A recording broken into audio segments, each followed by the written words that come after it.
Hello friends, this is our welcome to my YouTube channel. हमें उम्मीद है आप सभी स्वस्थ और अच्छे होंगे और आपकी प्रिपरेशन भी अच्छे से चल रही होगी। आज हम लोग सीटेट का जुलाई 2024 का पेपर करने जा रहे हैं, जिसमें मैथ पोर्शन लिया है हमने और 15 क्वेश्चन यहाँ पर है।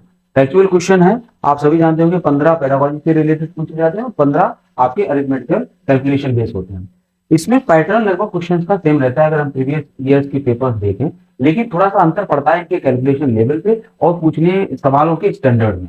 बहुत जरूरी हो जाता है अगर हम सीटेट की एग्जाम में पहली बार बैठने जा रहे हैं तो हमें प्रीवियस ईयर के जो पेपर्स हुए हैं उनके पैटर्न को देखना और क्या सिलेबस रखा जाता है उसको समझना बहुत जरूरी हो जाता है, जो कि सबसे ज्यादा हमें पीवाईक्यू से ही पता चलता है। तो ये 15 क्वेश्चन आप देखिए, हमें उम्मीद है कि इनसे आपकी रणनीति आगे की बेहतर बनेगी। पहला क्वेश्चन है 1/9, 1/21, 3/7, 12/63 को अवरोही क्रम में भिन्न प्रकार से लिखा जा सकता है। यहाँ पर ये कहा जा रहा है कि ये जो भिन्न दी हुई है इसको अवरोही क्रम में लिखेंगे तो क्या बनेगा, मतलब क्या सीक्वेंस इनका रहेगा।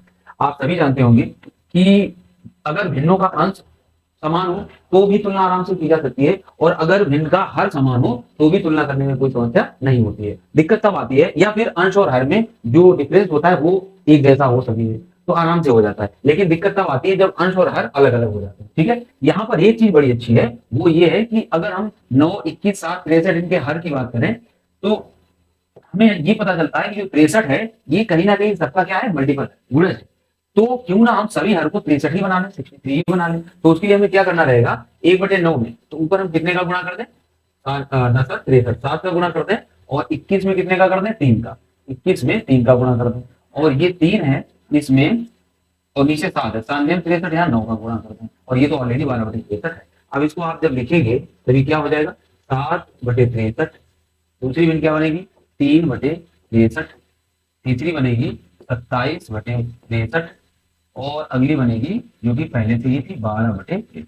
अब हमने सभी के हर समान कर लिए हैं तो हमें कोई प्रॉब्लम नहीं है, बस हम अंश को देखेंगे और बड़ी या छोटी बिन हमें पता चल जाएगी। तो यहाँ पर सबसे बड़ी कौन सी है, 27/63, जो कि कौन सी थी, 3/7। तो अगर हम बात करें हम इनके अवयवी क्रम की तो 3/7 पहले आ जाएगा, 3/7 उससे छोटी कौन सी होगी, उससे छोटी होगी 12/63, जो कि ऊपर 12/63 ही है, 12/63। उससे छोटी कौन सी होगी, 7/63, जो कि थी 1/9, 1/9, और सबसे छोटी हो जाएगी 1/21।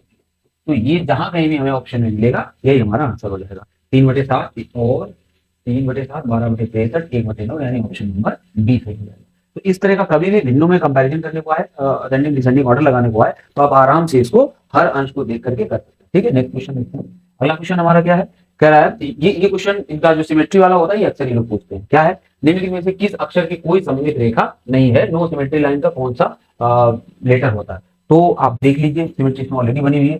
सिमेट्री क्या कहलाती है, अगर हम किसी भी लेटर को लें, सपोज आपने एम ले लिया, किसी भी लेटर को लें और उस लेटर को हम दो बराबर इस तरह से कोई भी रेखा ड्रॉ करें जो उस लेटर को दो भागों, बराबर भागों में भी बांट रही हो और उसका दर्पण प्रतिबिंब बना रही हो। जैसे अगर इस वाले फलक को हम इस तरफ दर्पण की तरफ ऐसे पलटें या दर्पण में देखें तो ये बनेगा, मतलब आप सीधा सा है इसको उठा के अगर इसके ऊपर रखें तो ये ओवरलैप कर जाएगा, है ना। इस वाले को अगर हम ऐसे पलट दें तो इसके ऊपर कैसा कर जाएगा, इस वाले हिस्से पर ओवरलैप कर जाएगा। अब आप 26 के 26 लेटर यहाँ पर देख सकते हैं, इसमें सिमेट्री कैसी होती है। तो इसमें देखिए, ए की अगर हम बात करें तो इसमें ऊर्ध्वाधर ऊर्ध्वाधर सिमेट्री होती है, ठीक है। और बी में देखें तो ये हॉरिजेंटल होती है, इसमें वर्टिकल होती है। सी में भी कैसे होती है, वर्टिकल होती है। डी में भी वर्टिकल होती है। इसी तरह से ई में, एफ में कोई भी सिमेट्री नहीं होती। आप देखेंगे एफ को ऐसा कहीं से भी आप नहीं काट सकते हो, कोई भी लाइन ऐसी ड्रॉ नहीं कर सकते हो जो एफ को दो दर्पण प्रतिबिंब में बांटे, ठीक है। तो ऐसे जी में भी नहीं होती, एच में दो होती है, आप बी से भी कर सकते हो और इस तरफ से भी कर सकते हो। हॉरिजेंटल वर्टिकल ई में भी, आई में भी होती है और एच में होती है, और इसके अलावा आपकी एक्स कहां पर है, एक्स में होगी, ठीक है। एक्स के अलावा ओ में तो इनफाइनाइट सिमेट्री लाइंस खींची जा सकती है। अगर ये क्वेश्चन बनता है कौन सा लेटर ऐसा है जिसमें अनंत सिमेट्री लाइंस खींची जा सकती है, तो वो कौन सा हो जाएगा, ओ हो जाएगा। हमसे यहाँ पर जो लेटर दिए जरा इसमें देख लीजिए, बाकी आप उसको समझते रहना। हमने आपको बता दिया है कि वो चीज क्या पूछ रहा है। यहाँ पर हमसे पूछ रहा है कोई सममित रेखा नहीं है, तो यहाँ पर देखिए एक्स में सममित रेखा है, ये है और एक ये है, एम में भी है इस तरह से और ए में भी है, लेकिन एल में कोई भी सममित रेखा नहीं है, तो ये हमारा आंसर हो जाएगा। ठीक है, नेक्स्ट क्वेश्चन। अगला क्वेश्चन कह रहा है 1 करोड़ बराबर क्या होता है। मिलियन में दिया हुआ है तो हमें पता होना चाहिए 1 मिलियन बराबर कितना होता है। 1 मिलियन में आप सभी जानते हैं कितना होता है, 10 लाख होता है। 1 मिलियन में 10 लाख होता है। हमसे यहाँ पर 1 करोड़ पूछता है और 1 करोड़ में लाख कितने होते हैं, इसका 10 लाख का 10 गुना हो जाएगा। 1 मिलियन में 100 लाख होते हैं, सॉरी 1 करोड़ में 100 लाख होते हैं, तो यहाँ पर 10 का गुणा हम कर देंगे, यानी जब मिलियन को भी करेंगे तो कितने मिलियन हो जाएंगे, 10 मिलियन हो जाएंगे। 10 मिलियन किसमें हो जाएंगे, 1 करोड़ 10।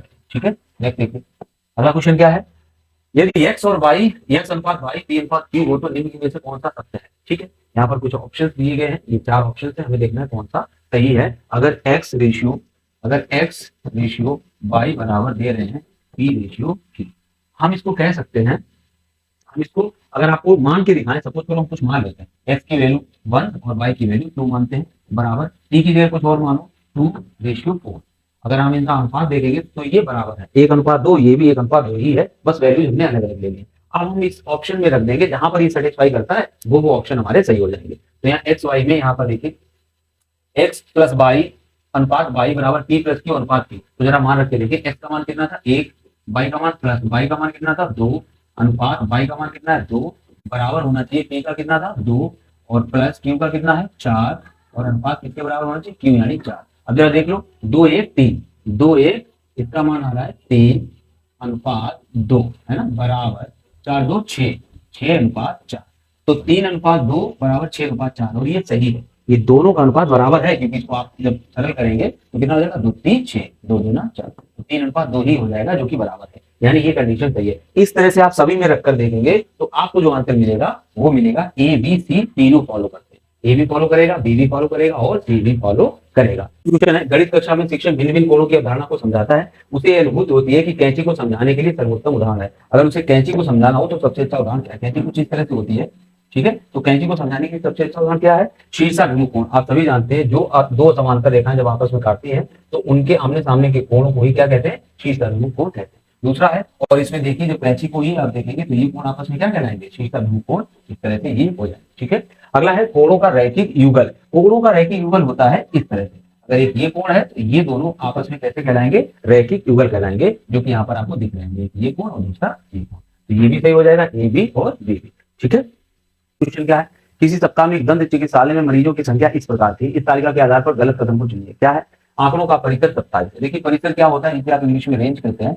परिसर क्या होता है, दिए हुए आंकड़ों में सबसे बड़ा पद जो होता है, सबसे बड़ा आंकड़ा जो होता है 45, और सबसे छोटे आंकड़े का जो डिफरेंस होता है उसको ही क्या कहते हैं, परिसर कहते हैं। और 45 से जब 18 घटाओगे तो 27 ही आएगा, यानी ऑप्शन नंबर 1 सही है। अधिकतर दिनों में भारी मरीजों की संख्या 330 से अधिक थी। अधिकतर दिन है 6, 1 2 3 4 5 6, क्या 6 में 3 से ज्यादा दिनों की संख्या, मरीजों की संख्या 30 से ज्यादा है, अगर ऐसा है तो ये भी ऑप्शन सही है। तो देखिए यहाँ पर 38 है 1, 45 है 2, 36 है 3 और 39 है 4, यानी 4 दिन ऐसे थे सप्ताह में जिसमें मरीजों की संख्या 30 से ज्यादा थी। तो इसका मतलब हो जाएगा कि अधिकतर दिनों में मरीजों की संख्या 30 से ज्यादा थी। जब आधे से ज्यादा हो तो फिर अधिकतर में आ जाएगा। अगला है, सोमवार और बुधवार को मरीजों की संख्या का अंतर 20 है। सोमवार को 25 थे और बुधवार को 45 थे, दोनों का डिफरेंस 20 है, यानी ये ऑप्शन भी हमारा सही है। तो 1 2 3 तो सही होगा। मरीजों की कुल संख्या 200 है, जब आप इनको ऐड करेंगे तो इसका योगफल आएगा 201 आएगा, यानी यही ऑप्शन हमारा कैसा हो जाएगा, गलत। ठीक है, तो बाकी आप देख सकते हैं। आगे देखिए, देखिए अगला क्वेश्चन कह रहा है, राजू के पास प्रत्येक 20 लीटर वाले प्रत्येक 5 बर्तनों में तारपीन का तेल है। 20 लीटर वाले 5 बर्तनों में अगर तेल रखा जाएगा तो कितने लीटर तेल आएगा, 100 लीटर तेल आ जाएगा। ठीक है, उसने इसे 5 लीटर के, उसने इसे 5 लीटर वाले 10 बर्तनों में रखा, तो 5 लीटर वाले 10 बर्तनों में कितना रख दिया होगा, 50, और 2 लीटर वाले 10 बर्तनों में रखा, बाकी 2 लीटर वाले 10 बर्तनों में रखा तो 20 रख दिया होगा, तो कितना हो गया 70। बाकी को 1 लीटर वाले बर्तनों में रखना, अब जो बचेगा उसको 1 लीटर के बर्तनों में रखना, तो 70 हो गया है और 100 टोटल था, तो बचा कितना 30, और 1 लीटर वाले बर्तनों में रखेगा 30 को, तो उसको कितने चाहिए बर्तन, कितने चाहिए 30 ही बर्तन चाहिए। ठीक है, देखिए अगला क्वेश्चन है, अंकों 5 1 0 3 9 और 6 से बनी सबसे बड़ी संख्या। सबसे बड़ी संख्या कब बनती है, जब हम इकाई की तरफ सबसे छोटा अंक रखते हैं, तो 0 यहां रख दीजिए, फिर 1 और 3, इसके बाद इधर कौन सा है 5 6 और 9। ठीक है, तो सबसे बड़े अंक से जब शुरू करेंगे तो सबसे बड़ी संख्या बनेगी, और सबसे छोटी संख्या में क्या होता है, सबसे छोटे से शुरू करते हैं, लेकिन कभी भी संख्या को हम 0 से शुरू नहीं करते हैं, यानी ये नहीं होगा, क्या हो जाएगा 1 0 3 5 6 और 9, ये आ जा रहा है। इसका हमें क्या निकालना है, का अंतर ज्ञात कीजिए, तो आप जब इसको घटाएंगे तो अंतर आपको मिल जाएगा। ठीक है, चलिए नेक्स्ट देखते हैं।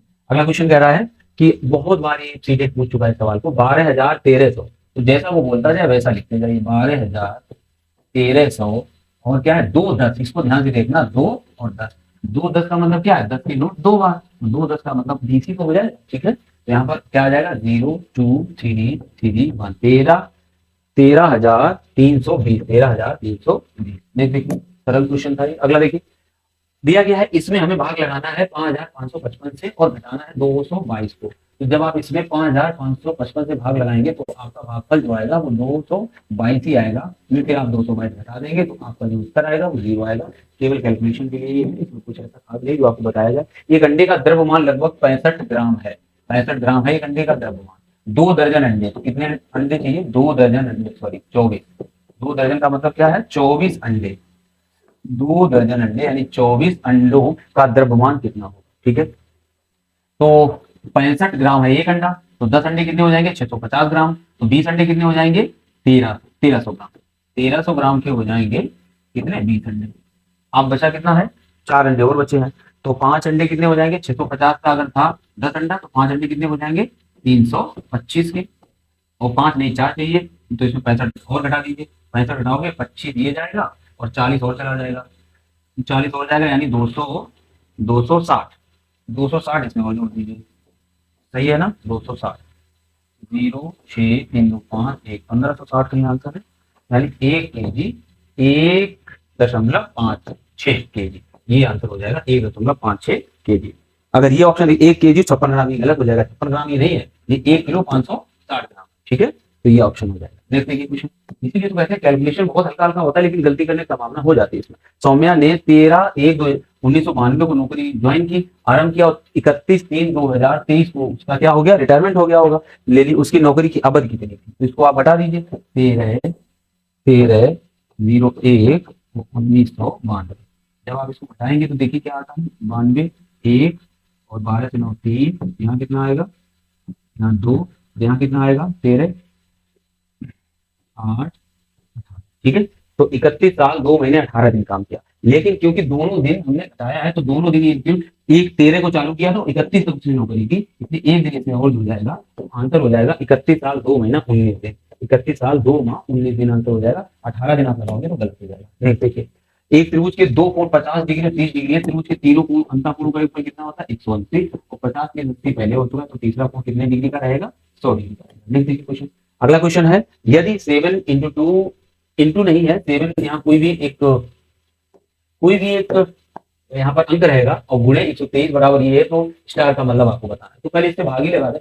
जब इससे भाग लगाएंगे, जब आप इसको भाग करके देखोगे तो इसका आएगा 752 आएगा, क्या भागफल आएगा 752 आएगा। अब 752 आएगा और यहाँ पर क्या ये कट गया, इसको इसने काटा तो कितना आया 752 आया, और यहाँ कितना दिया 7*2, तो यानी स्टार की जगह क्या होगा 5, तो आंसर हो जाएगा 5, ठीक है। तो ये थे क्वेश्चंस जो हमने किए, प्रीवियस ईयर के थे, आपने इनको समझा। इसी तरह की तैयारी आपको करनी है अगर आपको 15 में से 15 अंक प्राप्त करने हैं। पेडागोजी की क्लासेस आपको आगे मिलेंगे। सीटेट की इंग्लिश शुरू हो चुकी है, पैसेज आपको करा रहे हैं। नेक्स्ट क्लास आपका सीटेट पेडागोजी का होगा, बहुत ही बेहतरीन पेडागोजी होने वाली है, आप देखिए। और साथ ही के साथ टॉपिक वाइज पीडीपी आपकी चालू हो जाएगी। तो सीटेट की बेहतर तैयारी आप एक बार जुड़ के देखिए, आपको भरोसा हो जाएगा कि वास्तव में जो मटेरियल दिया जा रहा है वो बहुत ही ऑथेंटिक है। ये पहला क्लास था, इसमें बहुत ज्यादा कुछ खास नहीं था, हमें अपनी तरफ से ऐसा कुछ कराना नहीं था। एक पेपर था उसको सॉल्व करना था, तो बहुत ज्यादा क्रिएटिविटी की यहाँ जरूरत थी नहीं। लेकिन जब आपको पढ़ाएंगे तब आपको लगेगा कि हाँ वास्तव में, आपको विश्वास ना हो तो आप पीछे की क्लासें जाके देख लीजिए, आपको वास्तव में लगेगा जितने भी टॉपिक हमने सीटीटी के कराए थे या इंग्लिश के कराए थे वो अपने आप में वजूद रखते हैं, ठीक है। Thank you for watching.